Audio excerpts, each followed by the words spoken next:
A teacher pours super glue on a black boy's hair in a shocking act of punishment, unaware of one critical fact. His father is the school's principal. What happens when the truth comes out?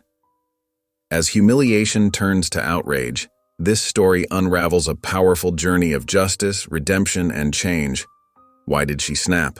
How will the principal balance being a father and a leader? And can a moment of shame spark a lifetime of growth? Before we get into the story, comment below where in the world you are watching from today. The morning sun streamed through the windows of Lincoln Middle School, casting long shadows across the bustling hallways. Students shuffled between lockers, their voices echoing off the pale green walls as they prepared for another day of classes. The air buzzed with energy, a mix of Monday morning complaints and weekend stories shared between friends. Outside room 203, Mrs. Eleanor Winters stood at her door, her gray cardigan buttoned tight despite the warm spring morning. Her lips pressed into a thin line as she watched students file past. Her classroom was already a mess, papers scattered across her desk and dry erase markers rolling dangerously close to the edge. Eric Harris strolled in with his usual confident smile, high-fiving a couple of friends as he made his way to his seat in the middle of the room. Mrs. Winters' eyes narrowed slightly at his casual demeanor. She'd been teaching for 15 years, and students like Eric, too smart for their own good, always seemed to push her buttons. "All right, class," Mrs. Winters began, her voice carrying that forced cheerfulness she used when trying to establish control. "Today we're discussing the Civil War's economic impact on—" "Kind of like the economic impact of these textbooks on our backs?" Eric quipped, earning several snickers from his classmates. He adjusted his backpack dramatically, pretending to struggle under its weight. Mrs. Winters felt her cheeks warm. "Eric, please save your comments until—" "Sorry, Mrs. Winters," Eric grinned. "Just trying to relate it to our daily lives like you always say we should." More laughter rippled through the classroom. Mrs. Winters gripped her dry erase marker tighter, leaving small indents in her fingers. She turned to write on the whiteboard, her usually neat handwriting appearing jagged and rushed. As she continued her lecture, Eric's voice popped up again. "Mrs. Winters, did they have to budget for marker stains back then, too?" He pointed to her hands, where blue ink had smeared across her palm. The class erupted in giggles. Mrs. Winters spun around, her face now flushed red. She could feel control slipping away. The same feeling she'd had as a child when classmates had mocked her own mistakes. The memory stung, sharp and fresh. "I mean, at least the South had a strategy," Eric continued, clearly enjoying his audience. "Unlike our lesson plan today." Something snapped inside Mrs. Winters. The familiar feeling of humiliation morphed into burning anger. Without thinking, she marched to her desk and yanked open the bottom drawer. Her hands closed around a bottle of superglue she kept for craft projects. Walking towards Eric's desk with measured steps, she forced a smile that didn't reach her eyes. "You know, Eric, since you're so clever with words, perhaps we should make sure they stay in your head." Before anyone could react, she uncapped the bottle and squeezed it over Eric's head. Clear glue oozed into his dark hair as the classroom fell silent. For a moment, only the sound of the bottle crackling under Mrs. Winters' tight grip filled the room. Then nervous laughter began to bubble up from a few students, uncertain whether this was some kind of joke. Eric sat frozen, his face draining of color as he felt the cold glue seeping through his hair. "There," Mrs. Winters said, her voice trembling slightly. "That should help you focus on the lesson instead of being the class clown." Eric's hands reached up to touch his hair, his fingers coming away sticky. His usual confident smile vanished, replaced by a look of shock and humiliation. Without a word, he pushed back his chair and bolted from the room, the door slamming behind him. Mrs. Winters stood in the center of the suddenly silent classroom, the empty glue bottle still clutched in her hand. "That'll teach him about respect," she muttered, more to herself than the stunned students. But even as the words left her mouth, her hands began to shake. Down the hallway, Eric's footsteps echoed as he ran toward the principal's office, his face burning with embarrassment and anger.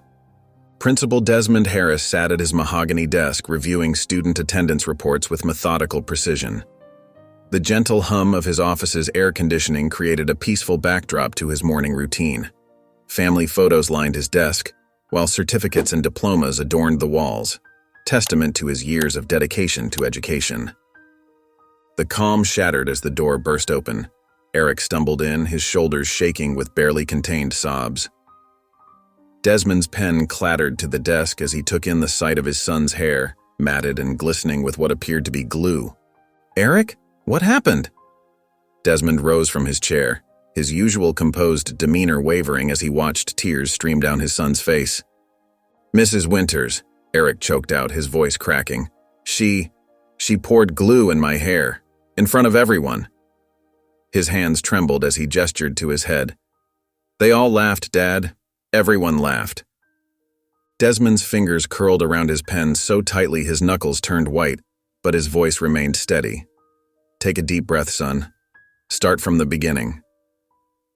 Eric collapsed into one of the visitor chairs, his shoulders hunched. "I was just making jokes during class. Nothing bad, I swear. But she got mad and—" He swallowed hard. "She went to her desk, got super glue, and just poured it on my head. She said it would teach me to keep quiet." Fresh tears spilled down his cheeks. "How am I supposed to go back to class now?" everyone saw. Desmond walked around his desk, placing a gentle hand on Eric's shoulder. Inside, his anger boiled, but years of experience helped him maintain his professional composure. "This is completely unacceptable behavior from a teacher, Eric. I promise you it will be addressed immediately." He returned to his desk and picked up his phone, dialing the vice principal's extension. "Sarah, I need you to gather statements from the students in Mrs. Winters' first period class. Yes, immediately. And please clear my schedule for the next hour." His voice carried the weight of authority, though his free hand clenched into a fist beneath his desk. As he hung up, Desmond began making detailed notes about the incident. "We'll need to document everything properly," he explained to Eric, his pen moving swiftly across the paper. "This kind of behavior violates multiple school policies and professional conduct standards." Eric watched his father work, his breathing gradually steadying. "What's going to happen to her?" "There will be consequences," Desmond assured him, his calm exterior masking the storm of parental protection and professional obligation warring within him. "I'm scheduling a meeting with Mrs. Winters for this morning. This isn't something we can ignore or delay addressing." Eric nodded, wiping his eyes with his sleeve. The initial shock of the incident was wearing off, replaced by a dull ache of embarrassment. "Thanks, Dad," he mumbled, standing up from the chair. "We'll get this sorted out," Desmond promised, his voice firm but gentle. "Why don't you head to the nurse's office? She might be able to help with the glue." After Eric left, Desmond sat alone in his office, staring at the family photo on his desk. It showed a younger Eric at his middle school graduation, beaming proudly between his parents. His jaw clenched as he began reviewing the school's disciplinary protocols, preparing himself for the difficult conversation ahead. Mrs. Winters perched on the edge of her chair in Desmond's office, her posture rigid and defensive. Her arms were crossed tightly across her chest, and her lips formed a thin, disapproving line. The morning sun streaming through the window did nothing to warm the frigid atmosphere in the room. Desmond sat behind his desk, his expression neutral but his eyes sharp. He opened a leather-bound notebook where he'd recorded the details of Eric's account. "Mrs. Winters, I've called you here to discuss a serious incident that occurred in your classroom this morning." "Oh, please," she interrupted, waving her hand dismissively. "If this is about Eric Harris, he's been disrupting my class for weeks. Sometimes students need to learn their lessons the hard way." Desmond's fingers tightened almost imperceptibly around his pen. "Let me be clear about what's been reported. You deliberately poured super glue into a student's hair as punishment for talking in class. Is this correct?" "It was just a joke," Mrs. Winters scoffed. "The boy needs to learn respect. He constantly undermines my authority with his smart remarks and silly jokes. The other students laugh, and then I lose control of the entire class." "Mrs. Winters," Desmond's voice carried a careful measure of authority, "what you're describing as a joke constitutes a serious breach of our professional conduct guidelines. You physically assaulted a student." "Assault?" Mrs. Winters straightened in her chair, her voice rising. "That's ridiculous. I was simply trying to teach him a lesson about consequences. These kids today are too sensitive. In my day, teachers had real authority. This isn't about authority, Desmond replied, his calm demeanor a stark contrast to her agitation. This is about the safety and dignity of our students. Your actions violated multiple school policies regarding appropriate discipline and professional behavior. So you're taking his side? Mrs. Winters leaned forward, her face flushing. Of course you are. He's your son. But what about my rights as a teacher? What about my ability to maintain order in my classroom? Desmond placed both hands flat on his desk, meeting her gaze steadily. This has nothing to do with Eric being my son. Any teacher who physically retaliates against a student would face the same scrutiny. We have clear protocols for handling disruptive behavior, none of which involve physical consequences. It was super glue, not a weapon, Mrs. Winters protested. The boy was being disrespectful, and sometimes unconventional methods are necessary to get through to problem students. Mrs. Winters, Desmond's voice carried a note of finality. This incident will be thoroughly investigated. The vice principal is currently gathering statements from other students who witnessed the event. Until this matter is resolved, we'll need to discuss temporary arrangements for your classes. Mrs. Winters shot to her feet, her chair scraping against the floor. This is absurd. You're blowing a harmless disciplinary action completely out of proportion. She turned toward the door, muttering under her breath about overly sensitive students and parents. Desmond watched her storm out of his office, the door closing with more force than necessary behind her. He exhaled deeply, his eyes falling to the thick handbook of disciplinary guidelines on his desk. The evening light cast long shadows across the Harris family living room as Vanessa paced back and forth, her movements sharp and agitated. The sound of her footsteps against the hardwood floor matched the rapid beating of her heart. When Desmond walked through the door, his tie loosened and briefcase heavy in his hand, she whirled to face him. I want to know exactly what you're going to do about this, Desmond, Vanessa demanded, her voice tight with controlled anger. That woman put glue in our son's hair. Desmond set his briefcase down carefully, his movements deliberately measured. I've already started the disciplinary process.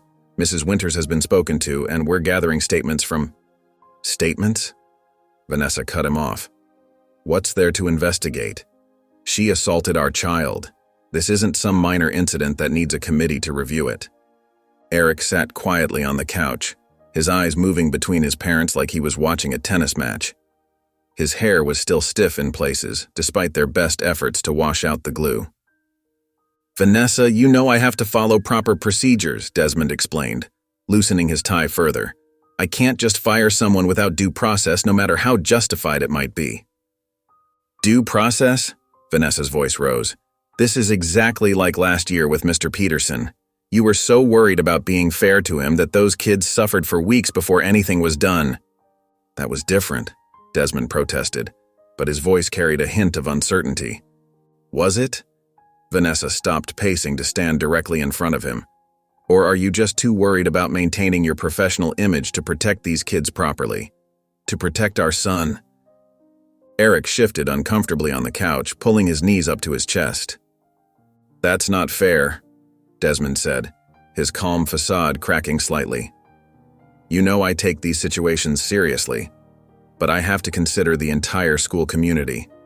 If I don't handle this properly, Mrs. Winters could file a grievance and then... A grievance? Vanessa threw her hands up. She poured glue on a student's head, Desmond. What about Eric's rights? What about his dignity? Mom, Eric spoke up softly, but his voice was lost in the heated exchange. I am thinking about Eric, Desmond insisted, running a hand over his face. But I have to handle this the right way. If I don't follow protocol, any action I take could be overturned on appeal. Protocol, Vanessa spat the word like it tasted bitter. While you're following your precious protocol, our son has to go back to that classroom tomorrow. Did your protocol consider that? Desmond reached for the disciplinary report form in his briefcase. I'm working on temporary arrangements for her classes. We'll make sure Eric doesn't have to... Temporary arrangements? Vanessa shook her head in disgust. She should be gone, Desmond. Today. Not after your committees and your investigations and your protocols. She turned away from him, her shoulders tense with frustration. Desmond sank into his armchair, the blank disciplinary form a stark reminder of the complex path ahead. Eric watched as his father stared at the paper, the weight of his dual responsibilities evident in the deep lines creasing his forehead. The fluorescent light buzzed and flickered overhead as Mrs. Winters sat alone in her classroom, the late afternoon sun casting long shadows across the empty desks. Student complaint forms lay scattered across her desk, their words blurring together in an accusatory chorus. Her fingers trembled slightly as she pulled open her bottom desk drawer, reaching for a worn photograph tucked beneath a stack of old lesson plans. The image showed a small girl with thick glasses and braided hair, standing stiffly in front of a brick schoolhouse. Mrs. Winters traced the edge of the photograph with her fingertip, and suddenly the present seemed to fade away as memories flooded back. Little Eleanor Matthews stood at the front of her fifth-grade classroom, clutching her book report to her chest.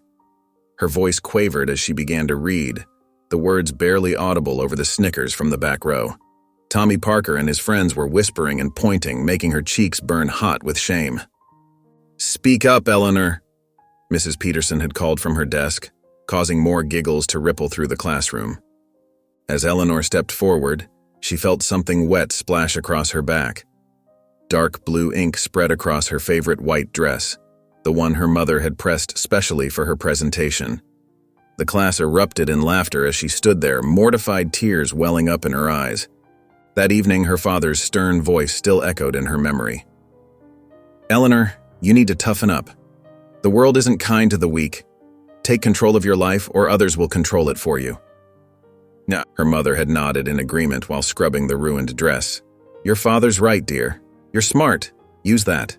Don't let them see you cry." Young Eleanor had taken their words to heart. She threw herself into her studies with renewed determination, staying after school to work on extra credit assignments while her classmates played outside. She learned to speak louder, to stand straighter, to meet challenges with an unwavering stare. When Tommy Parker tried to knock her books out of her hands the following semester, she'd grip them tighter and stared him down until he walked away. The victory had felt sweet, and she'd never forgotten the surge of power that came with refusing to be vulnerable. In the present, Mrs. Winters blinked hard, her hand still resting on the photograph. The complaints on her desk seemed to mock her newfound moment of reflection.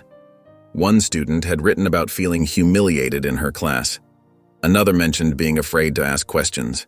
For a brief moment, she saw herself in Eric Harris, not as the troublemaker she'd labeled him, but as someone seeking attention in his own way. But the thought made her uncomfortable, and she quickly pushed it aside. Her methods were necessary, she told herself. Structure and discipline were essential for maintaining order. The flickering light overhead gave one final sputter. Mrs. Winters abruptly closed the drawer, hiding away the photograph and the memories it contained. She gathered the complaint forms into a neat stack, her movements precise and controlled. Standing up, she straightened her jacket and smoothed her hair, the familiar actions helping to restore her sense of authority. She walked to the classroom door, her heels clicking against the linoleum floor. With practiced efficiency, she turned the key in the lock, leaving behind the ghost of young Eleanor Matthews and her ink-stained dress. The morning sun filtered through Lincoln Middle School's windows, as students huddled in small groups, passing colorful flyers from hand to hand. "Stand up against bullying teachers," the bold letters proclaimed, accompanied by details of a planned sit-in protest during lunch period. In the library's far corner, Lily Chen and Jamal Washington bent their heads together over a detailed plan scribbled in Lily's notebook. Their whispered conversation carried hints of excitement and nervous energy. "We've got about 50 confirmed so far," Jamal said, scrolling through his phone. "The Instagram post is getting shared like crazy." Lily nodded, her dark ponytail bobbing with determination. "Perfect. Remember, we keep it peaceful. That's the key." From behind a bookshelf, Eric Harris watched them work. His stomach churned with uncertainty. The superglue incident had sparked something bigger than himself, and he wasn't sure how to feel about it. Part of him wanted to fade into the background and let the whole thing blow over, but another part remembered the humiliation, the laughter, the feeling of powerlessness. When lunchtime arrived, students began gathering in the courtyard. They moved quietly, carrying handmade signs with messages like, "Respect goes both ways," and "Teachers should protect, not hurt." The silence felt heavy, meaningful. Eric hung back near the building's entrance, watching as more students joined the growing crowd. His hands felt clammy, and his heart thumped against his ribs. "Come on," his friend Marcus urged, tugging at his sleeve. "You're the reason we're doing this. You need to be there." Drawing a deep breath, Eric stepped forward. As he joined the seated protesters, several students patted his back supportively. The concrete was hard and cold beneath him, but somehow he felt stronger sitting there among his peers. Vice Principal Rodriguez emerged from the building, her face pinched with concern. "Students, please return to the cafeteria," she called out. Nobody moved. The protest grew larger as word spread. Even some students who usually kept to themselves joined the silent demonstration. Then came the distinctive white vans of local news stations, reporters hurrying to set up their cameras. "Channel 5 News reporting live from Lincoln Middle School," a reporter announced into her microphone, "where students have organized a peaceful protest against alleged teacher misconduct." The atmosphere shifted with the media presence. Students sat up straighter, held their signs higher. Some parents, alerted by the news coverage, began arriving at the school, standing at the edges of the crowd in silent support. Through a second-floor window, Mrs. Winters stood watching. Her face remained perfectly still, but her hands gripped the windowsill until her knuckles turned white. Below, the cameras found Eric in the crowd, zooming in on his face. He tried to appear confident, even as his insides twisted with anxiety about the consequences of becoming the protest's public face. Principal Harris emerged from the main entrance, his tie perfectly straight, despite the tension in his shoulders. He raised his hands for attention, preparing to address the gathered crowd. The protesters remained seated, their signs held high, waiting to hear what he would say. The staff lounge hummed with hushed conversations that immediately died when Mrs. Winters entered. She could feel their eyes on her as she made her way to the coffee machine, her movements stiff and deliberate. The morning newspaper lay abandoned on a nearby table, its headline screaming about the student protest at Lincoln Middle School. "Can you believe she actually put glue in a student's hair?" Mrs. Thompson whispered to Ms. Rodriguez, not quite quietly enough. "Well, I've always said her methods were too harsh," came the reply. Mrs. Winters' hand trembled slightly as she poured her coffee, causing a few drops to splash onto the counter. She wiped them away with more force than necessary, her lips pressed into a thin line. Mr. Adler, who had been grading papers in the corner, looked up and caught her eye. Unlike the others, his expression held no judgment, only concern. He gestured to the empty chair beside him. "Rough morning?" he asked softly as she sat down. Mrs. Winters clutched her coffee cup tightly. 23 years of teaching, Richard. 23 years of maintaining discipline, of preparing students for the real world. And now they're painting me as some kind of monster. "Times have changed, Eleanor," Mr. Adler said gently. "Maybe some of our methods need to change too." She shook her head vigorously. "These kids need structure, discipline. You remember what I told you about my own school days? How the bullies ran wild because nobody stood up to them?" Her voice cracked slightly. "I swore I'd never let that happen in my classroom." "But perhaps there's a middle ground," Mr. Adler suggested. Mrs. Winters stood abruptly, her chair scraping against the floor. "A middle ground? These students are organizing protests instead of studying. They're manipulating the media, turning everyone against me. And you want me to find a middle ground?" She strode to her classroom, ignoring the stares that followed her. At her desk, she pulled out a fresh sheet of paper and began writing furiously.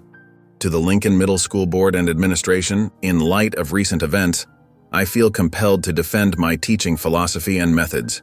For over 2 decades, I have maintained high standards of discipline and academic excellence." The words flowed faster as her anger mounted. She detailed every instance of student disruption, every challenge to her authority, every reason why strict discipline was necessary.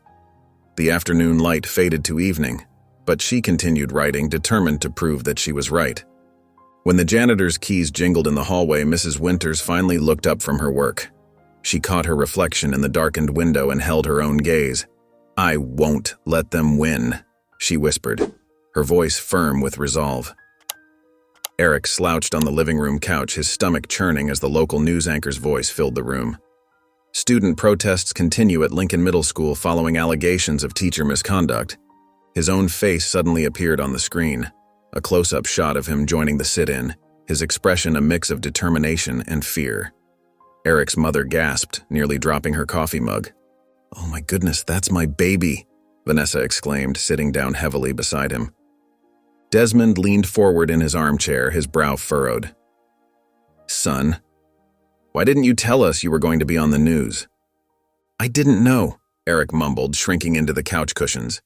"The reporters just showed up."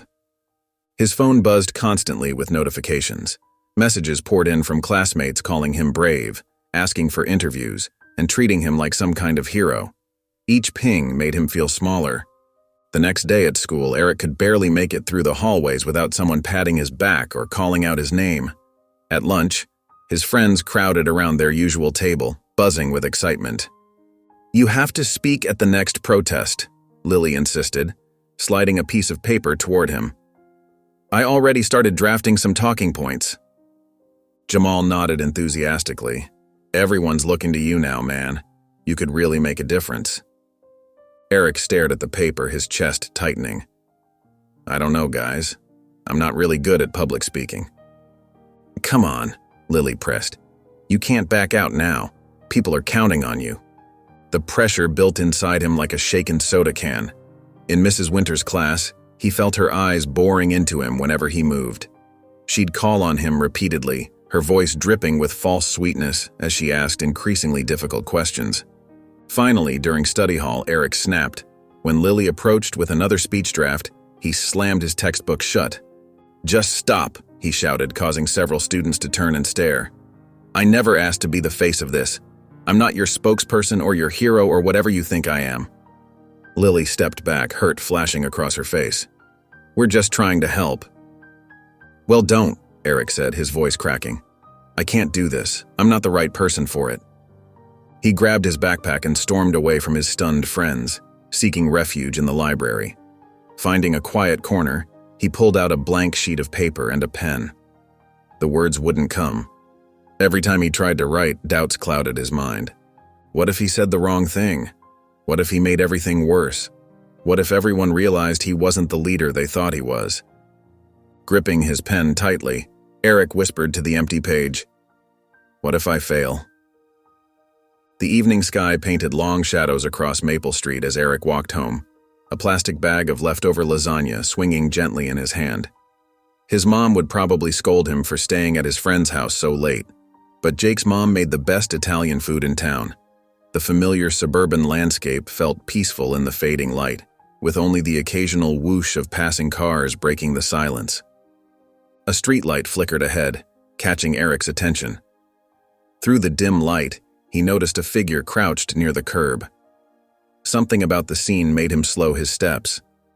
The person was hunched over, shoulders shaking, and even from a distance he could hear soft, desperate sounds. Eric hesitated. His parents had always warned him about approaching strangers, but something didn't feel right. The figure seemed to be in genuine distress. Taking a deep breath, he moved closer, ready to sprint away if needed. As he approached, the sound of quiet sobbing became clearer. The woman was cradling something in her arms, rocking back and forth. Her coat sleeve was dark with what looked like blood? "Please, please," she muttered, her voice thick with tears. "Hold on, baby.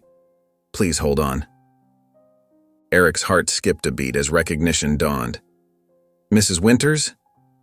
She didn't look up, too focused on the small bundle in her arms.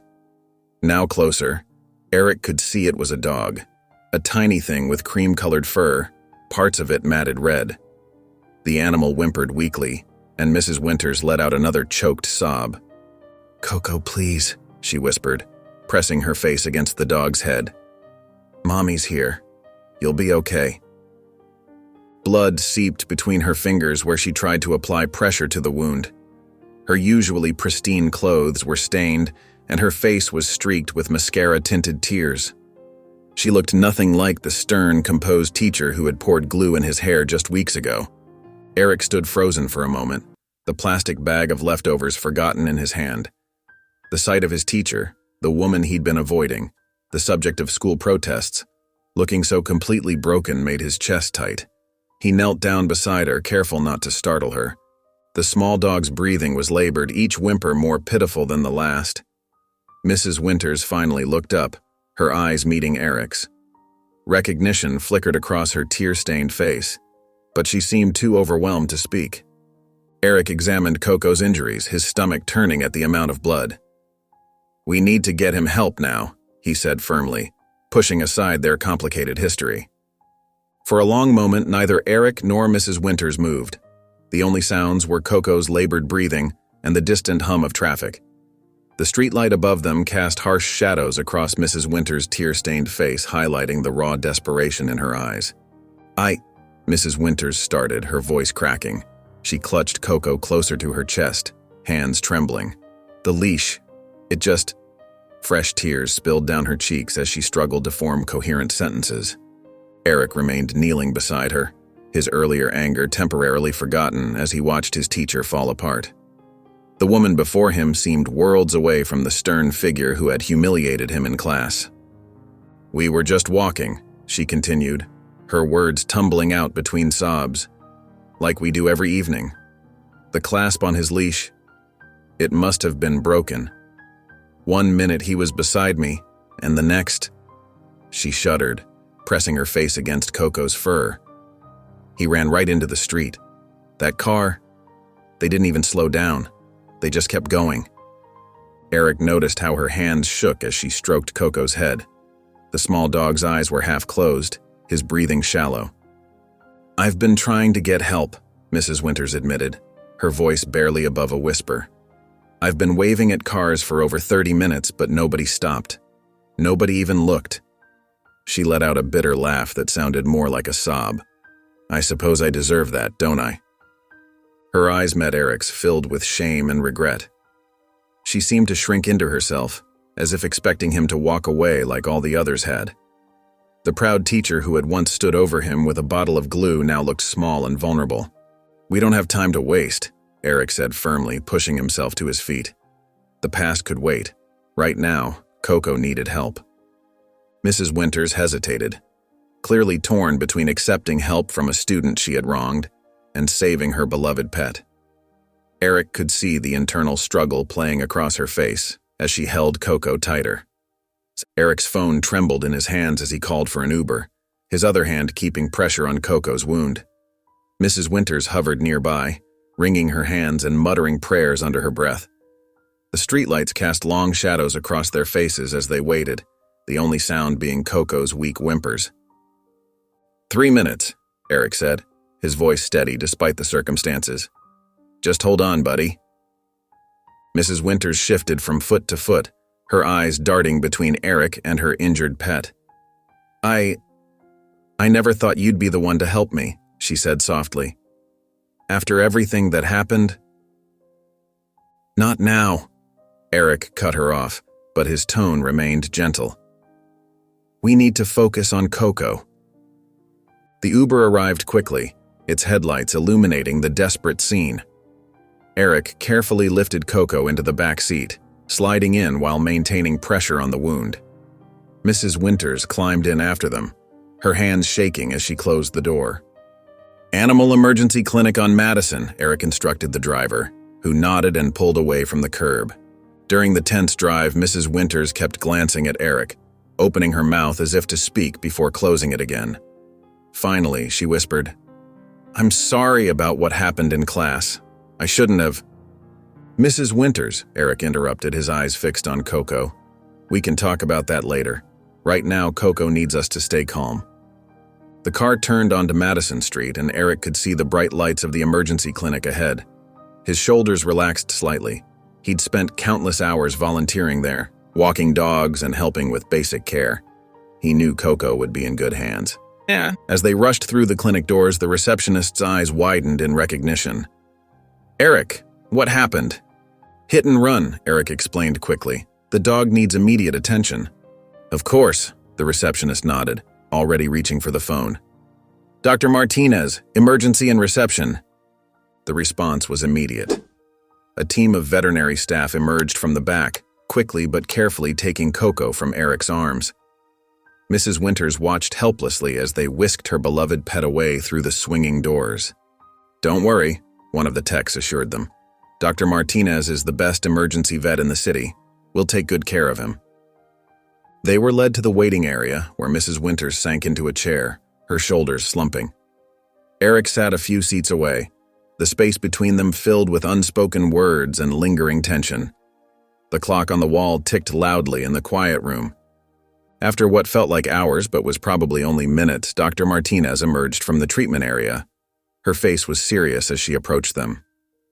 "The injuries are severe," she said gently, "but we're doing everything we can. The next few hours will be critical."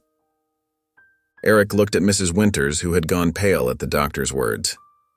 "He's in the best hands now," he assured her, echoing the doctor's earlier sentiment as they watched the treatment room doors swing shut. The fluorescent lights of the veterinary clinic buzzed overhead as Mrs. Winters sat hunched in a plastic chair, her hands trembling and stained with dried blood. Eric paced the length of the waiting room, his sneakers squeaking against the linoleum floor with each turn. The clock on the wall ticked away mercilessly, each second feeling like an eternity. From somewhere in the back of the clinic, a dog's bark echoed through the halls, making Mrs. Winters flinch. She lifted her head from her hands, revealing red-rimmed eyes and smudged makeup. "I can't lose him," she whispered, more to herself than to Eric. "He's all I have at home." Eric paused his pacing, glancing at his former teacher. The sight of her vulnerability made his stomach twist uncomfortably. He'd never seen her like this before, stripped of her usual stern demeanor, replaced by raw fear and worry. The sound of medical equipment whirring in the distance only added to their shared anxiety. Every time footsteps approached the waiting room door, both Eric and Mrs. Winters tensed, hoping for news about Coco. After what felt like days but was really just an hour, the veterinarian finally emerged. Dr. Martinez's expression was cautiously optimistic as she approached them, still wearing her surgical scrubs. Mrs. Winters practically jumped from her seat. "Coco made it through the emergency treatment," Dr. Martinez began, her voice gentle but professional. "While his condition is still critical, I believe with proper care over the next few weeks he should make a full recovery." Mrs. Winters let out a sob of relief, her shoulders sagging. Eric felt his own tension release, not realizing how tightly he'd been holding himself. "I want to emphasize something," Dr. Martinez continued, turning to look directly at Eric. "Your quick action tonight was crucial. If Coco had been left untreated for much longer, the internal bleeding would have been fatal. You likely saved his life by getting him here so quickly." Mrs. Winters turned to Eric, tears flowing freely down her cheeks. "I don't know how to thank you," she said, her voice cracking with emotion. "After everything that's happened, you still stopped to help us. You saved my Coco." Eric shifted uncomfortably under the praise, shoving his hands into his pockets. Before he could respond, Dr. Martinez provided more details about Coco's surgery and the measures they'd taken to stabilize him. "We've managed to stop the internal bleeding," she explained. "He's resting now and we'll keep him under close observation through the night."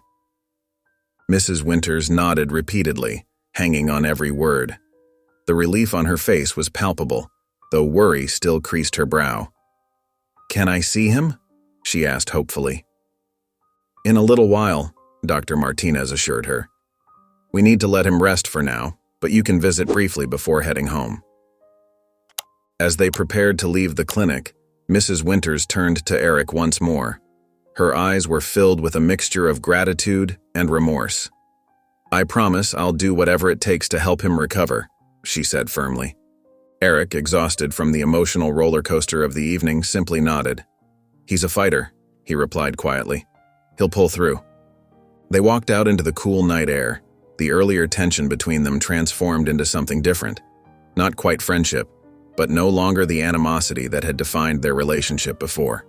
Without another word, they headed their separate ways into the darkness, both forever changed by the events of the evening. The late afternoon sun cast long shadows through Mrs. Davis's living room windows, warming the cozy space where Coco lay nestled in his favorite wicker basket. The small dog's chest rose and fell steadily, bandages visible beneath his fur. Mrs. Davis sat on her worn floral couch, hands clasped tightly in her lap as she faced Eric, who occupied the armchair across from her. "I don't even know how to begin thanking you," Mrs. Davis said, her voice cracking. Tears welled up in her eyes and spilled down her cheeks. "What you did for Coco, and after everything She pressed a tissue to her face, shoulders shaking. Eric watched her quietly, his expression serious but calm. The tension that had defined their previous encounters was still there, but it had shifted into something different. "I was so wrong about you, Eric," Mrs. Davis continued, wiping her eyes.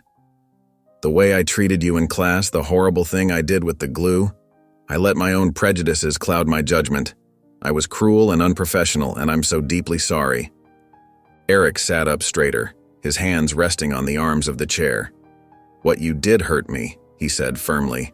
"Not just the glue incident, but the way you singled me out, the way you made assumptions about who I was without really knowing me." Mrs. Davis nodded, fresh tears falling. "You're right. I was completely wrong." "It wasn't just about me," Eric continued, his voice steady. "When teachers treat students unfairly, it affects everyone. It makes the classroom feel unsafe. It teaches other students that it's okay to judge people based on how they look or act."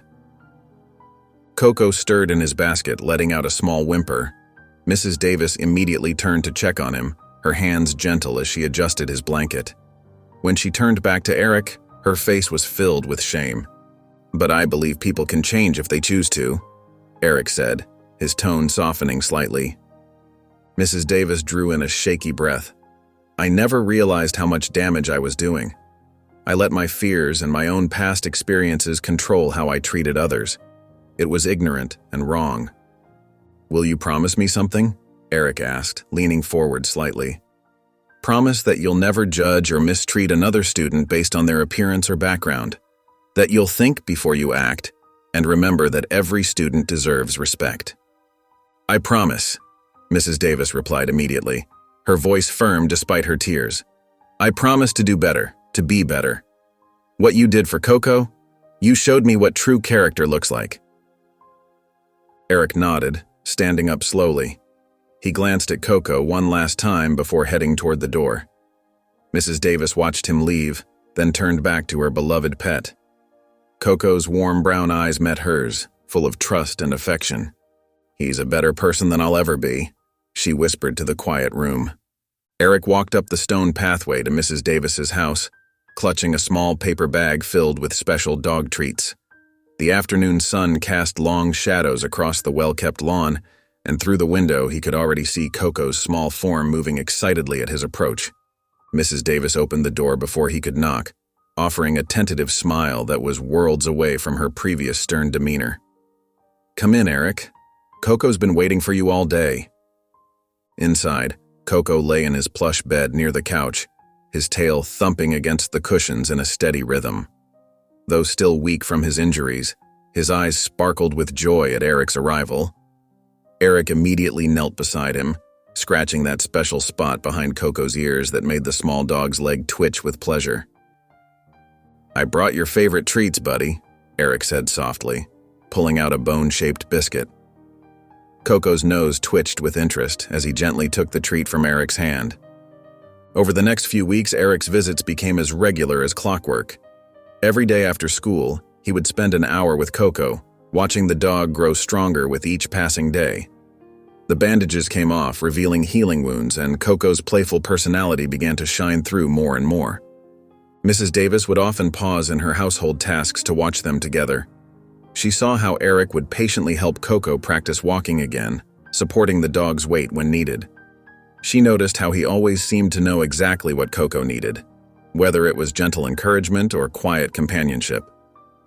One afternoon, while trying to feed Coco his dinner, Mrs. Davis discovered that the dog wouldn't touch his food. He just stared at the bowl, then at the door, whining softly. It wasn't until Eric arrived for his daily visit that Coco finally ate, tail wagging happily as Eric sat beside him. "He really loves you," Mrs. Davis said, watching the scene with a mixture of gratitude and shame. The memory of how she had treated Eric in the classroom felt like a heavy weight in her chest. Here was this young man, showing more compassion and maturity than she had ever given him credit for. Each interaction between Eric and Coco served as a stark reminder of her prejudiced behavior. She saw how quick she had been to judge, how wrong she had been about Eric's character. The boy who sat patiently with an injured dog who showed up faithfully every day without complaint was far from the troublemaker she had labeled him as. As the sun began to set on another visit, Mrs. Davis watched from her porch as Eric headed home.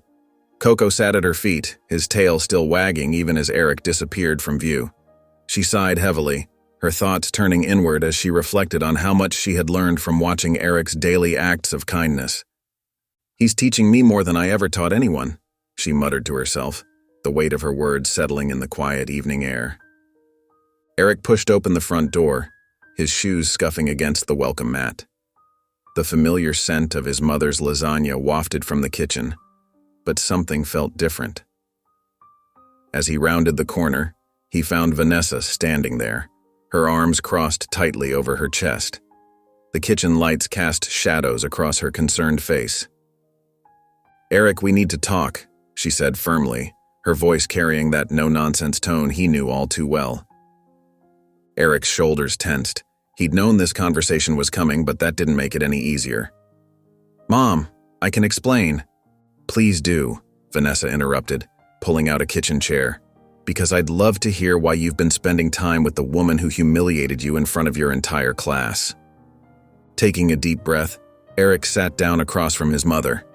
He started from the beginning, finding Mrs. Davis and Coco that night, the rush to the vet, and the changes he'd witnessed in his former teacher since then. "She's different now, Mom," Eric explained, his voice steady and sure. "You should see how sorry she is. The way she looks at me when I'm helping with Coco, it's like she's seeing me for the first time." Vanessa's expression softened slightly, but concern still creased her forehead. "Baby, I'm so proud of how you handled this. Your compassion, even towards someone who hurt you, it shows real character." She reached across the table and squeezed his hand. "But forgiveness is one thing, Eric. Trust is another." "I know, Mom," Eric nodded. "But shouldn't we give her a chance to prove she's changed?" "Maybe," Vanessa said, standing up and pacing the kitchen floor. "But what about the other kids? What if she does something like this again? Someone needs to make sure there are consequences, that this kind of behavior isn't just swept under the rug." Eric watched his mother, recognizing the determined set of her jaw. She was in Mama Bear mode now, thinking beyond just his situation to all the other students who might face similar treatment. "You've got the biggest heart of anyone I know," Vanessa said, pulling Eric into a tight hug. "But sometimes, big hearts need strong spines to stand up for what's right." Eric melted into his mother's embrace, feeling both proud and uncertain about what would come next. He understood her need to protect not just him, but all the students at Lincoln Middle School. Still, he hoped whatever action she took wouldn't undo the progress Mrs. Davis had made. The morning sun filtered through the blinds in Desmond's office as Vanessa sat across from him, her posture straight and determined. She had arranged her evidence neatly in a folder that now lay open on his desk. "I appreciate you meeting with me today," Vanessa began, her voice steady. "We need to discuss Mrs. Winters and what appears to be a pattern of discriminatory behavior." Desmond leaned back in his chair, his expression carefully neutral. "I'm listening, Vanessa." "This isn't just about Eric anymore," she continued, pulling out several papers. "I've spoken with other parents and students. There are at least 5 documented incidents where Mrs. Winters showed clear bias against students who didn't fit her idea of a good student." As Vanessa laid out each case, Desmond's professional facade began to crack. His eyes widened at the detailed accounts, each one painting a troubling picture of Mrs. Winters's classroom conduct. "These incidents span the last 3 years," Vanessa explained, her finger tracing down a timeline she'd created. The superglue incident with Eric wasn't an isolated event. It was the breaking point.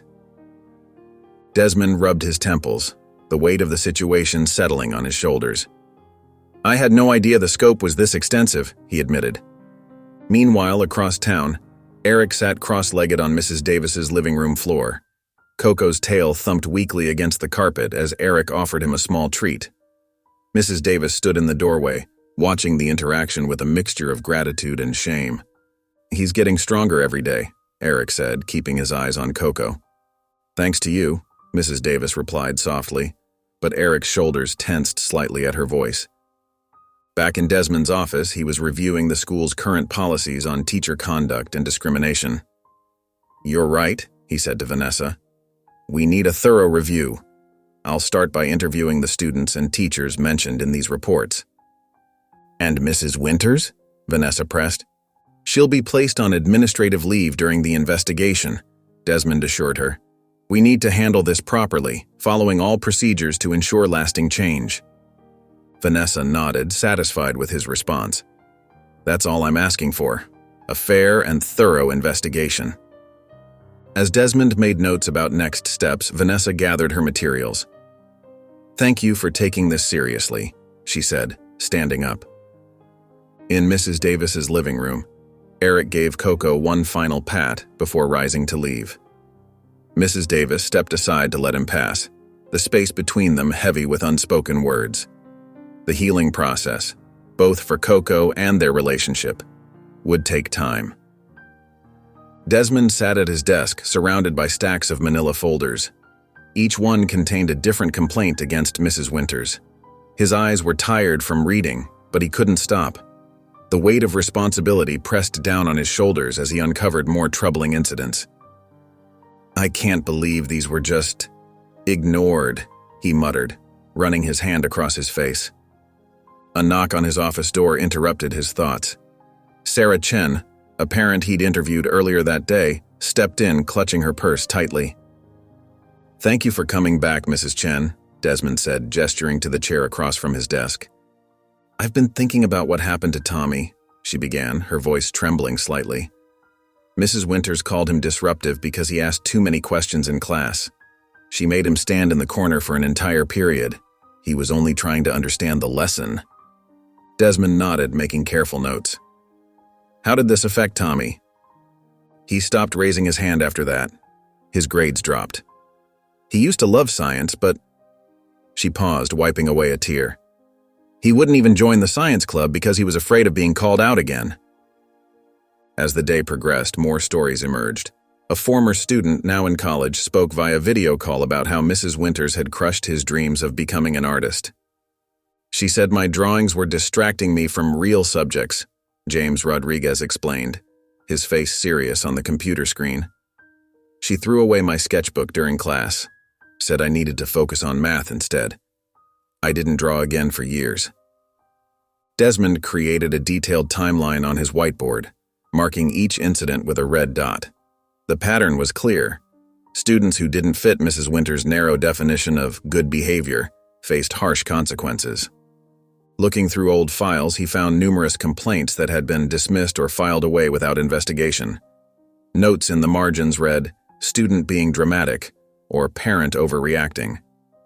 As the evidence mounted, Mrs. Winters became aware of the investigation.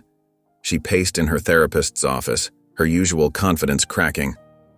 "They're all coming after me now," she said, wringing her hands. "But they don't understand. These kids need structure, discipline. It's for their own good." Her therapist, Dr. Martinez, leaned forward. "Why do you believe that?" Mrs. Winters stopped pacing. Her voice grew quiet. "When I was young, nobody protected me from bullies. Nobody taught me how to be strong. I had to learn the hard way that the world isn't kind to the weak." "And your methods of teaching that lesson?" Dr. Martinez prompted gently.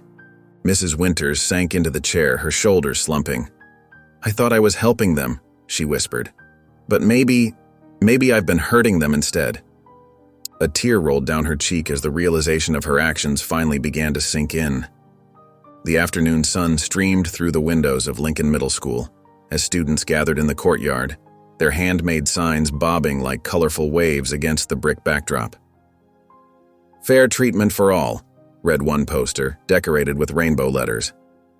"Stop discrimination now," proclaimed another, held high by determined hands. Vanessa Harris stood at the center of the growing crowd, her phone pressed to her ear as she coordinated with local news stations. Her natural leadership abilities shone through as she directed students and parents to their positions, ensuring their message would be clear when the cameras arrived.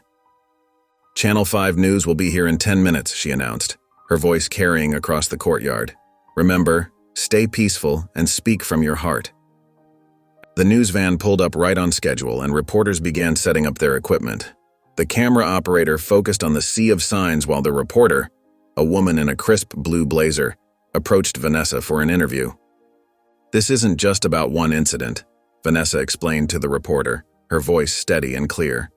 "It's about creating a school environment where every student feels safe and respected." Inside the packed auditorium later that evening, the air hummed with anticipation. Parents filled the seats, some nodding in agreement with speakers, others crossing their arms defensively.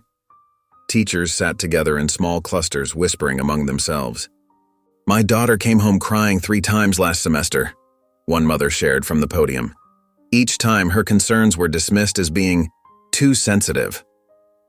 Eric sat in the 3rd row, his hands fidgeting in his lap.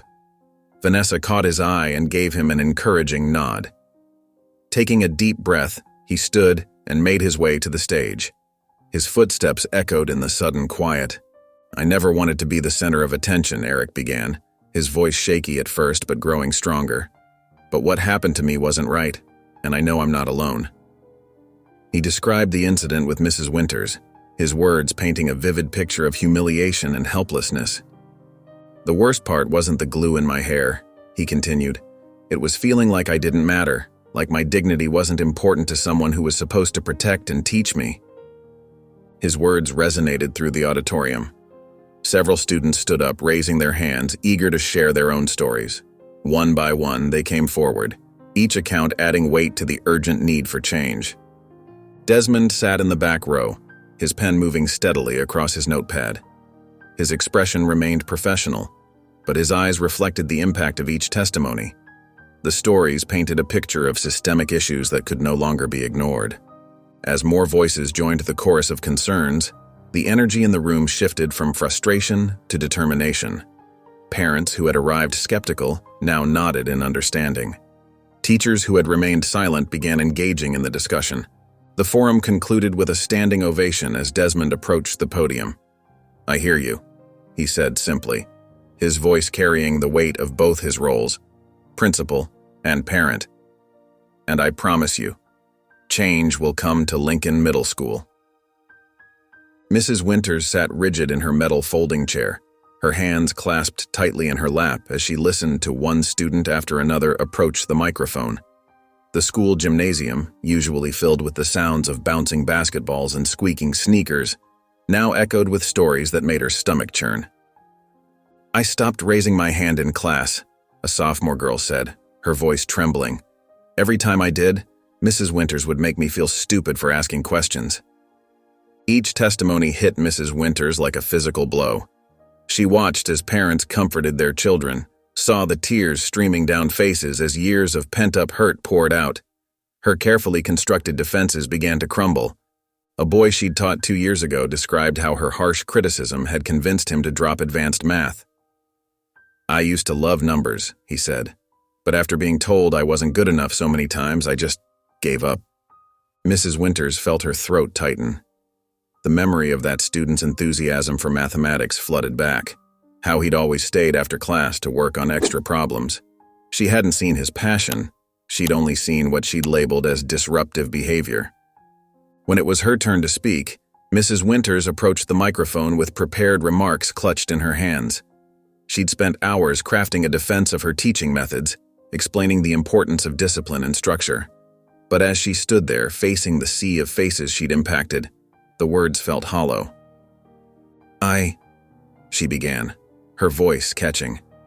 She looked down at her notes, then slowly folded them and placed them in her pocket. "I came here tonight planning to justify my actions, to explain why strict discipline was necessary for maintaining order in my classroom." The gymnasium fell silent. Even the usual creaks and echoes seemed to hold their breath. But listening to your stories, Mrs. Winters paused, fighting back tears. I was wrong, deeply, unforgivably wrong. I let my own past experiences cloud my judgment.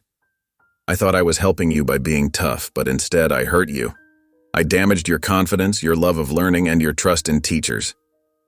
She gripped the podium tightly, her knuckles white.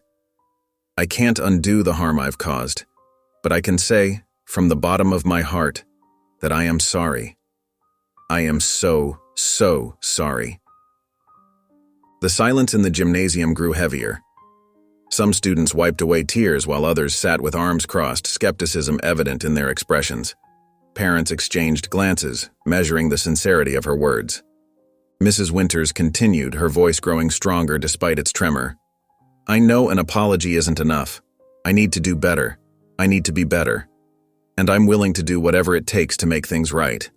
As she stepped away from the microphone, calls for accountability filled the air. Some demanded her resignation, others suggested mandatory sensitivity training. Through it all, Mrs. Winters stood there, accepting each suggestion with a nod, no longer attempting to defend or deflect. The forum began to disperse, chairs scraping against the floor as people stood to leave. Mrs. Winters remained rooted to her spot, lost in thought until Principal Harris approached her. That couldn't have been easy, Desmond said quietly. Mrs. Winters looked up at him, her eyes red but clear. It wasn't supposed to be easy, she replied. This is just the beginning, isn't it? Desmond nodded, his expression both encouraging and resolute. Yes, Eleanor. This is just the beginning. Eric pushed open the glass door of the Veterinary Rehabilitation Center, the familiar antiseptic smell mixing with the gentle whimpers and barks of recovering animals. His footsteps echoed on the polished floor as he made his way to Coco's usual spot. The sight that greeted him made him pause mid-stride. Mrs. Winters sat cross-legged on the floor beside a large golden retriever. Her usually stern expression softened as she stroked the dog's fur. She looked up at Eric's approach, and an awkward silence filled the space between them. Hello, Eric, she said quietly, her voice lacking its usual sharp edge. Mrs. Winters, Eric nodded, moving to sit beside Coco's bed. The small dog's tail wagged weakly at his arrival. The silence stretched between them, broken only by the gentle whirring of medical equipment and distant barking. Mrs. Winters cleared her throat. This is Max, she gestured to the golden retriever. He's my therapy dog. Eric nodded again, focusing on scratching behind Coco's ears. How long have you been coming here? 3 weeks now, she replied, her fingers absently combing through Max's fur. After everything that happened, I realized I needed help. Mrs. Winters took a deep breath, her shoulders tensing slightly. I've always needed to be in control, she admitted, her voice barely above a whisper. When I was younger, control was the only way I knew how to protect myself. I thought being strict, being harsh would help my students become stronger. Eric's hand stilled on Coco's head. It didn't make us stronger, he said quietly but firmly. It made us feel small, worthless. Mrs. Winters flinched at his words but nodded slowly. I know that now. The way I treated you, it was wrong. I let my own fears and insecurities control my actions. I became the very thing I was afraid of when I was young. Eric watched as she wiped away a tear. You really hurt me, he said, his voice steady despite the emotion building in his chest. Not just me, lots of students. We trusted you as our teacher. I know, Mrs. Winters whispered. I know, and I'm so sorry. I can't undo what I've done, but I'm trying to understand why I did it. I'm trying to be better. Max nuzzled against Mrs. Winters' hand, sensing her distress. Eric noticed how she seemed to draw strength from the dog's presence, much like he did from Coco. The hardest part, Eric admitted, was feeling like no one would believe me. Like what happened didn't matter because you were the teacher. Mrs. Winters looked at him directly for the first time. It did matter. You matter, Eric, and you were brave to speak up, braver than I ever was at your age. The truth of their shared pain hung in the air between them, neither completely healed, but both acknowledging the first tentative steps toward understanding. Coco whimpered softly, drawing Eric's attention back to his gentle strokes. "I don't know if I can forgive you yet," Eric said honestly, "but I'm glad you're getting help." Mrs. Winters nodded, accepting his words without defense. "That's fair. I have a lot of work to do to earn forgiveness, but thank you, Eric, for listening." Desmond stood at the head of the long conference table, his hands resting firmly on a thick manila folder. The school board members sat in silence, their faces illuminated by the harsh fluorescent lights overhead. The tension in the room was palpable as Desmond cleared his throat. "Ladies and gentlemen of the board," he began, his voice steady despite his inner turmoil. "I've called this emergency meeting to address serious allegations against Mrs. Winters. The evidence I've gathered suggests a pattern of discriminatory behavior spanning several years." He methodically laid out the testimonies, complaints, and documented incidents.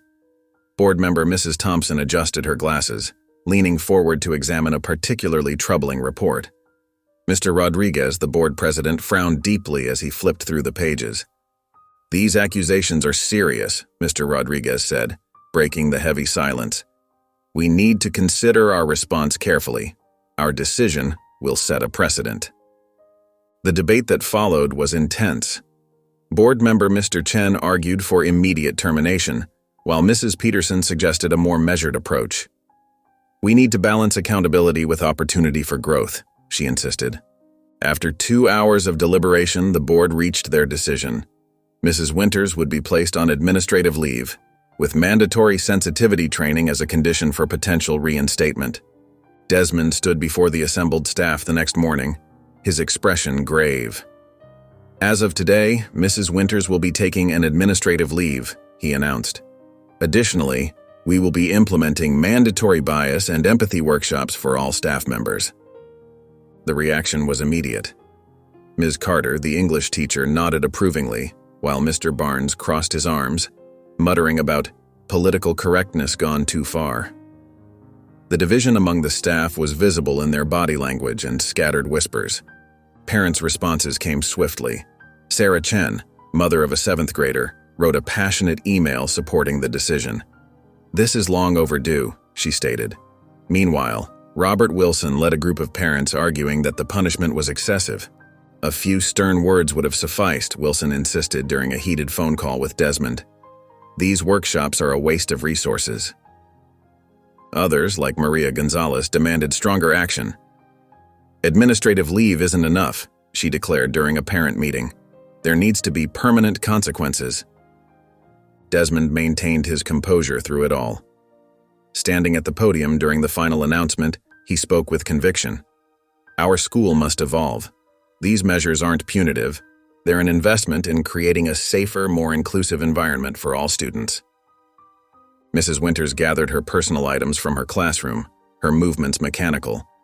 Her face remained stoic, but her hands trembled slightly as she placed her favorite coffee mug into a cardboard box. The empty classroom seemed to echo with the weight of her actions and their consequences. Eric stood in the library's quiet study area, his heart racing with nervous energy as he faced the small group of students gathered around the wooden table. Sunlight streamed through tall windows, casting warm patches across their expectant faces. He took a deep breath, reminding himself why this mattered so much. "We can't just wait for things to change," Eric said, his voice steady despite his nerves. "We need to make sure what happened with Mrs. Winters never happens to another student again." Lily, sitting near the front, nodded encouragingly. "What do you have in mind?"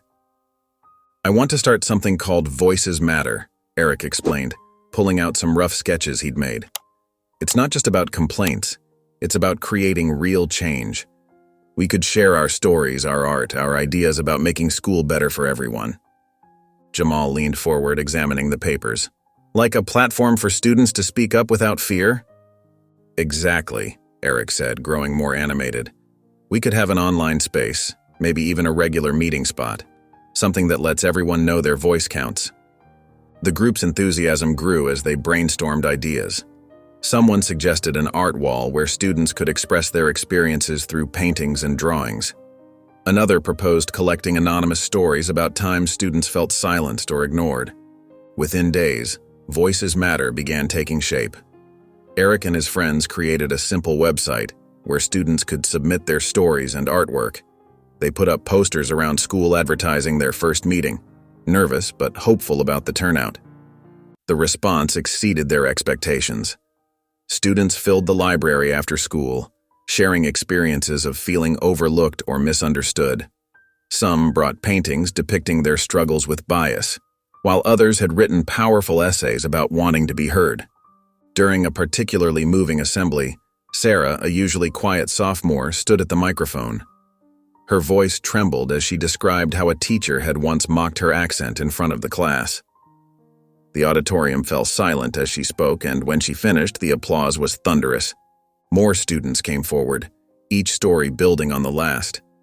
Eric watched from the side of the stage, amazed at the courage of his peers. Teachers in the audience shifted uncomfortably at first, but as the stories continued, many began nodding and understanding. Mr. Peterson, the art teacher, approached Eric after the assembly. "This is important work you're doing," he said quietly. "How can I help?" Other teachers followed suit, offering their classrooms for meetings and helping to organize future events. What had started as a student initiative was becoming a school-wide movement. Standing at the podium after the assembly, Eric looked out at the sea of faces. Students who had never spoken to each other were now talking animatedly about the stories they'd heard. Teachers huddled in small groups, discussing ways to better support their students. A smile spread across Eric's face as he realized that Voices Matter was already making a difference. The wave of support flooding the auditorium wasn't just about him or Mrs. Winters anymore. It was about creating lasting change for everyone. The evening sun cast long shadows through Vanessa's living room windows as parents filed in, carrying notebooks and determination. She had arranged the furniture in a circle, creating an intimate space for what she hoped would be a productive discussion. The aroma of fresh coffee and cookies filled the air, a welcoming touch she'd added to ease the tension. "Thank you all for coming," Vanessa began, her voice steady and purposeful. "What happened to Eric isn't an isolated incident. We need to make sure no other child faces discrimination or humiliation in our school." Parents nodded in agreement, some sharing knowing looks. Sarah Martinez, whose daughter had faced similar issues, spoke up first. "The current system for reporting teacher misconduct is basically useless. Half the time, complaints disappear into thin air." "And look at our teaching staff," Michael Chen added, adjusting his glasses. "My kids barely see anyone who looks like them. How can we expect true understanding when there's such a lack of diversity?" The living room buzzed with energy as parents shared their experiences and ideas. Vanessa took careful notes, her pen moving swiftly across the paper. They formed committees, assigned tasks, and began drafting a comprehensive proposal for change. Over the next few weeks, the coalition grew stronger. They met regularly, researching successful programs in other districts and consulting with education experts. Vanessa led the charge, staying up late to perfect their presentation for the school board. At the board meeting, Vanessa stood confidently at the podium. "We're not just asking for empty promises," she declared, her voice firm. "We need concrete actions, a transparent reporting system, diverse hiring practices, and regular cultural competency training." Some board members shifted uncomfortably in their seats. Others leaned forward, interested. From the audience, a small group of parents muttered their disapproval, but Vanessa pressed on. "We've gathered over 500 signatures supporting these changes," she announced, holding up the petition. "Our community demands better for our children." Local news cameras captured the moment as community leaders stood to voice their support. Pastor Johnson from the local church spoke about unity and progress. Dr. Rodriguez, a respected pediatrician, discussed the psychological impact of discrimination on young minds. The coalition's persistence began paying off. Board members who initially dismissed their concerns started asking thoughtful questions. The local newspaper ran a feature story about their efforts, bringing wider attention to their cause. After weeks of presentations and negotiations, the board finally agreed to implement a pilot program addressing their main concerns. As the meeting adjourned, Vanessa caught Eric's eye in the audience. Their shared smile spoke volumes. This was just the beginning of real change. Mrs. Winters stood at the entrance of the Riverside Community Center, her hand hesitating on the door handle. The red brick building looked worn but welcoming, with children's artwork decorating the windows. She smoothed her cardigan and took a deep breath, trying to quell the anxiety bubbling in her stomach. Inside, the center hummed with activity. Children of various ages gathered around tables, some doing homework while others worked on art projects. The sound of laughter and chatter filled the air, so different from her carefully controlled classroom environment. "Mrs. Winters," a warm voice called out. "I'm Sandra, the volunteer coordinator. We're so glad to have you join us." Mrs. Winters managed a tight smile. "Thank you," she replied stiffly, clutching her purse closer. "Though I must admit, I'm not sure how much help I'll be." Over the next few hours, Mrs. Winters awkwardly attempted to assist students with their homework. Her usual authoritative demeanor felt out of place here, where children freely expressed themselves without fear of reprimand. She noticed how some students tensed when she approached, reminding her uncomfortably of her own classroom. As weeks passed, something began to shift. Mrs. Winters found herself looking forward to helping Marcus, a bright third grader who struggled with reading but lit up when she praised his progress. She enjoyed listening to Sophia's stories about her grandmother's cooking while they worked on math problems together. One afternoon, while helping with an art project, 12-year-old Jamal opened up to her. "Sometimes teachers don't like me," he said quietly, focusing on his drawing. "They say I'm too loud, too different. Last year my teacher made me sit alone because she said I was disrupting the class. It made me feel like something was wrong with me." Mrs. Winters' hands froze mid-motion as she was passing him colored markers. The words hit her like a physical blow, eerily similar to complaints made against her own teaching methods. She saw Eric's face in her mind, remembered the hurt in his eyes when she'd humiliated him. "That must have been very difficult," she managed to say, her voice thick with emotion. "Yeah," Jamal continued, "but here, nobody minds if I need to move around sometimes or if I get excited about things. They just help me find ways to learn better." Mrs. Winters watched as Sandra worked with another group, noting how she adapted her approach for each child's needs. She saw the community center staff celebrate small victories and offer gentle guidance when needed. There was no one-size-fits-all approach, no rigid expectations of proper behavior. During the equity and bias training sessions required by the school board, Mrs. Winters began actively participating instead of just going through the motions. She shared her experiences from the community center, asked questions about different teaching approaches, and took copious notes.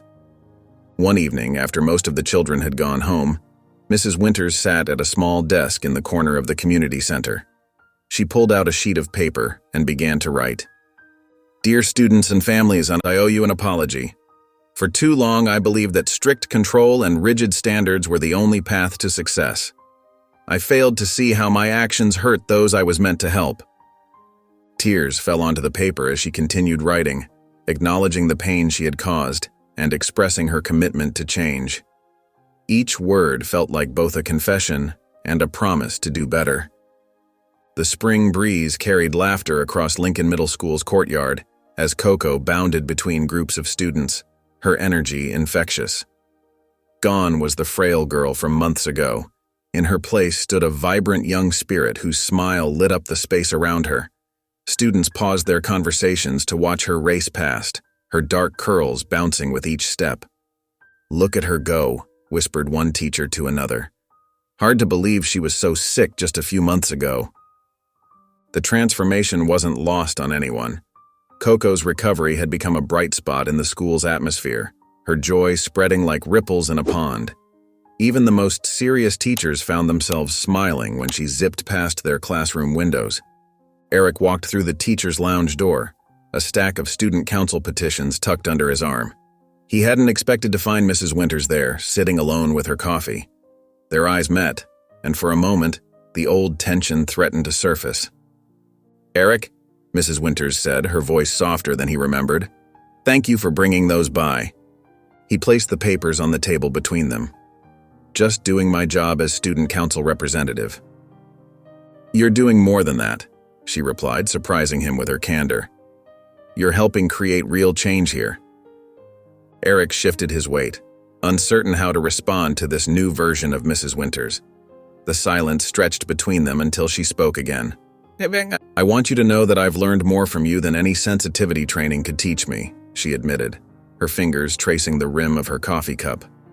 Your perspective. It opened my eyes to things I'd been blind to for years. Eric sat down across from her, his guard lowering slightly. I appreciate that you're trying to change, he said carefully. It's not easy to admit when you're wrong. Mrs. Winters nodded, a flash of vulnerability crossing her face. I was wrong about so many things, Eric. The way I treated you, the assumptions I made.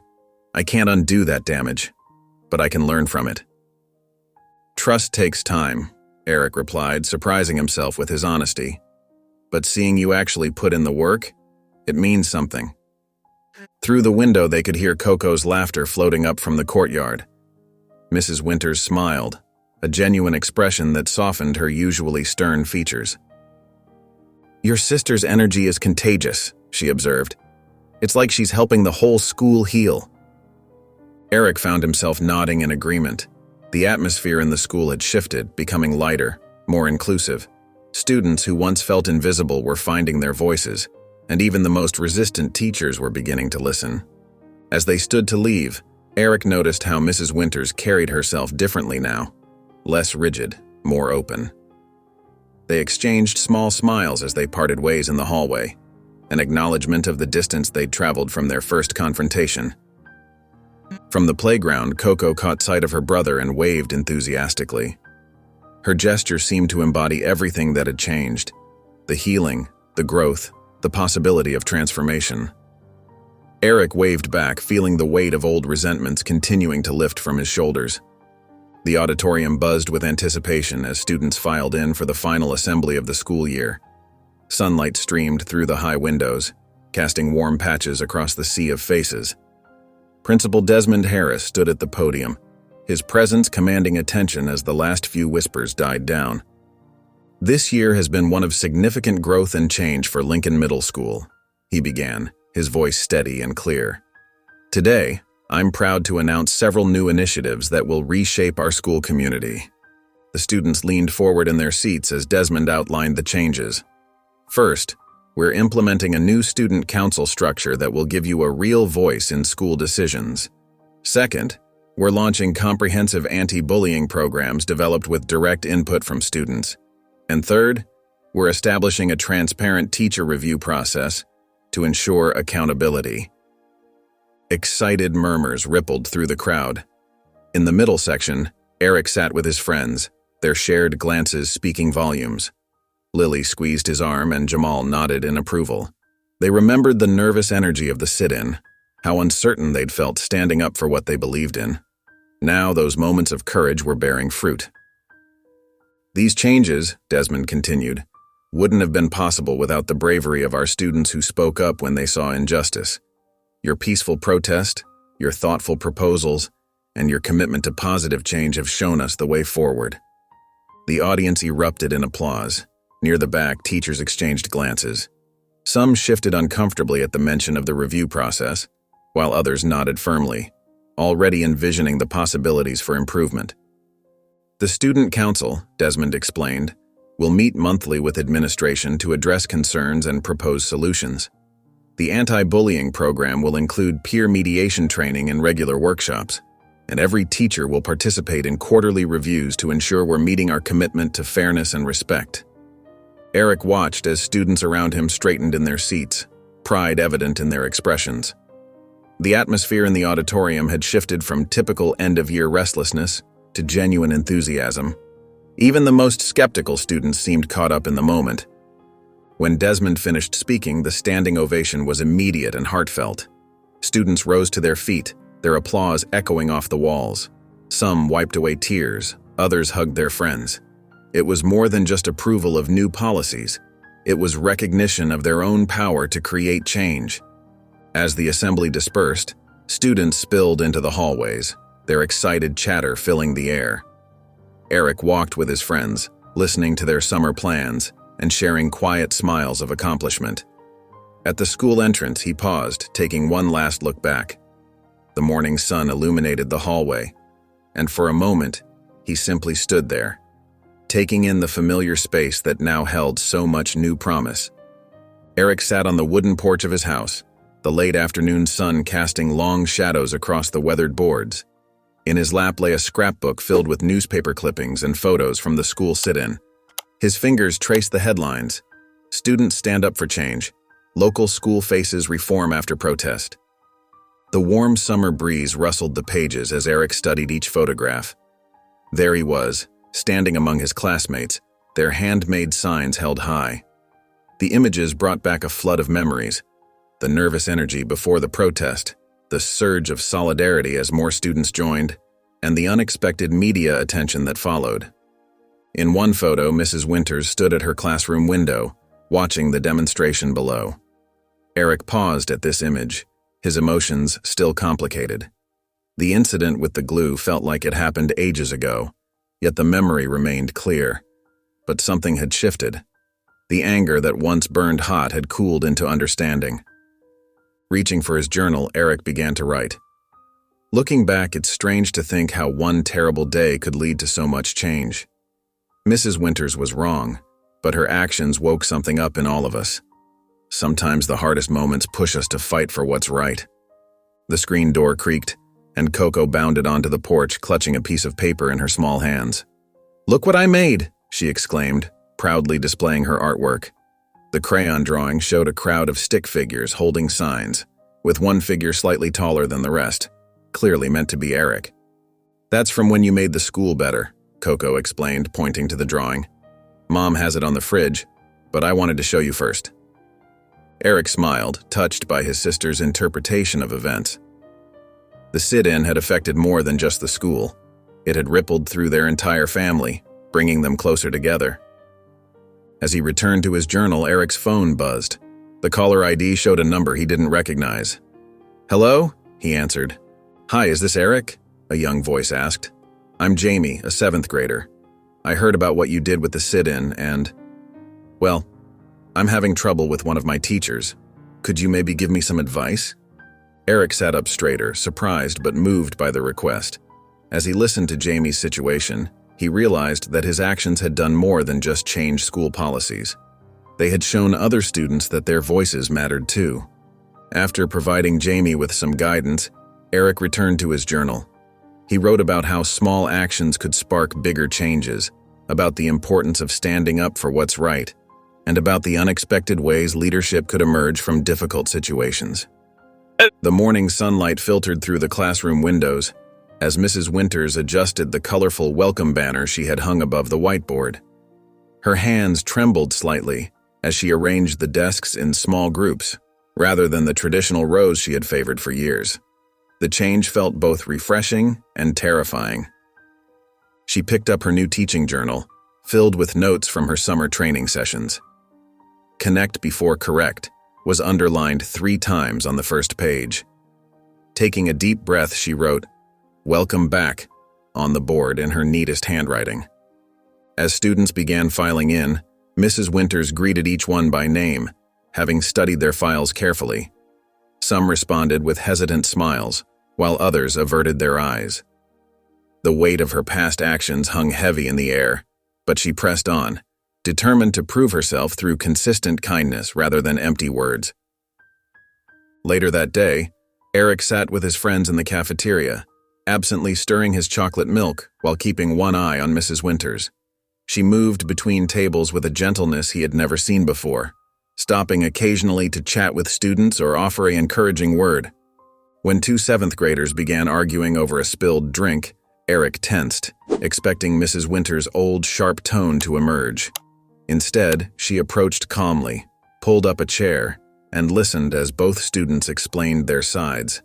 Her response was measured and fair, helping them find a solution together rather than imposing one. "She's different," whispered Marcus, one of Eric's friends. "But can we trust it?" Eric watched as Mrs. Winters helped clean up the spill herself, making both students laugh with a self-deprecating joke about her own clumsiness. "I don't know," he replied honestly, "but I think we should let her actions speak for themselves." Throughout the morning, Mrs. Winters demonstrated small but significant changes. She admitted when she didn't know an answer in class, praised effort over perfection, and even shared a personal story about making mistakes. During one particularly touching moment, Sarah Chen, a quiet student who had often been overlooked, approached Mrs. Winters after class. "Thank you for actually listening when I explained my project idea," Sarah said softly. "Last year, I never would have." Mrs. Winters' eyes welled with tears, but she maintained her composure. "Thank you for giving me another chance, Sarah." As the final bell rang, Mrs. Winters settled at her desk with her teaching journal. She carefully noted down observations about each student, their interests, their struggles, their small victories. A tentative smile crossed her face as she wrote, realizing that for the first time in years, she was truly seeing her students as individuals, rather than just names on a roster. From the hallway, Eric paused to watch her through the classroom window. His expression remained thoughtful as Mrs. Winters gathered her belongings and headed for the door, her steps lighter than they had been in months. Eric stood at the podium in Jefferson Middle School's auditorium, his voice steady and clear as he addressed the crowd of students. The success of Voices Matter had spread beyond Lincoln Middle School's walls, catching the attention of neighboring districts. As he shared stories of student empowerment and positive change, he noticed several faces in the audience light up with recognition and hope. "It started with one voice," Eric explained, gesturing to emphasize his point. "Then another joined in, and another. Before we knew it, we had created something bigger than ourselves." He described the sit-in, the policy changes, and the transformation he'd witnessed in his own school. After his speech, a group of enthusiastic students surrounded him near the stage. Their eyes sparkled with determination as they peppered him with questions about starting their own initiative. "How did you get teachers to listen?" asked a girl with thick-rimmed glasses. "What if the administration pushes back?" wondered a boy in the front. Eric answered each question thoughtfully, drawing from his experiences. "The key is to remain respectful but firm," he advised. "Document everything. Build support among your peers. And remember, your voices matter." Back at Lincoln, Eric found himself juggling his new role as a mentor with his regular schoolwork. He created a structured program where older students could guide younger ones in advocacy and leadership. They met twice a week in the library, sharing experiences and brainstorming solutions to school-wide issues. "Remember when you helped me stand up to that bully last month?" a seventh grader named Marcus asked during one session. "Now I'm helping other kids do the same thing." The local news picked up on the spreading movement. A reporter interviewed Eric outside Lincoln Middle School, capturing footage of students engaged in various Voices Matter activities. The story aired during prime time, showcasing Eric's journey from being labeled a troublemaker to becoming a respected student leader. "It's strange seeing myself on TV," Eric admitted to his mentorship group. "But what matters is that our message is reaching more people." The community center hosted a panel discussion about student advocacy, where Eric sat alongside other young leaders from neighboring schools. As questions came from the audience, Eric spoke with passion about the importance of student voices in shaping school policy. "When students feel heard," he explained, leaning into the microphone, "they become invested in their education. They want to make their school better, not just for themselves, but for everyone who comes after them." The moderator asked Eric about his previous reputation as a class clown. Eric smiled, remembering how far he'd come. "Sometimes," he replied, "the students who challenge the system are the ones who care about it the most. They just need someone to listen." The gymnasium buzzed with energy as students, teachers, and parents filed in for Lincoln Middle School's first annual Unity Day. Colorful banners hung from the ceiling, their messages of hope and inclusion catching the light. "Together we rise" and "Every voice matters" were painted in bold letters across handmade posters that lined the walls. Eric stood backstage, adjusting his tie and taking deep breaths. Through the curtain, he could hear the excited chatter of the crowd.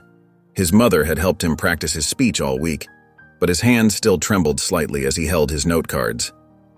Principal Desmond stepped up to the microphone, his voice steady and proud as he welcomed everyone. "Today marks not just a celebration," he said, "but a testament to what we can achieve when we stand together." As Eric took the stage, the gymnasium fell silent. The spotlight felt warm on his face as he looked out at the sea of familiar faces. Behind him, the first slide appeared on the large screen, a photo from the sit-in that had started it all. "A year ago," Eric began, his voice growing stronger with each word, "I stood in Mrs. Winters's classroom, feeling alone and powerless. Today, I stand before you because we chose to turn that moment of pain into something meaningful." The slideshow continued behind him, showing images of students making protest signs, the community forum, and the formation of Voices Matter. Each photo drew murmurs of recognition from the audience. "Change isn't easy," Eric continued, gesturing to a photo of the packed school board meeting. "It takes courage to speak up and even more courage to listen. But look at what we've accomplished together." In the audience, Mrs. Winters sat quietly, nodding along. Her eyes glistened as Eric spoke about the importance of second chances and growth. Several students around her reached out to squeeze her hand. The presentation shifted to recent photos, students participating in new inclusion programs, teacher training sessions, and community outreach events. Eric's voice swelled with pride as he described the ripple effects their actions had created. "But our work isn't finished," he said, his tone becoming more serious. "There are still students who feel unheard, not just here, but in schools everywhere. That's why we must continue to stand up, speak out, and support each other." As Eric concluded his speech, he invited everyone to join him in a moment of silence. The gymnasium grew still. Hundreds of people united in reflection.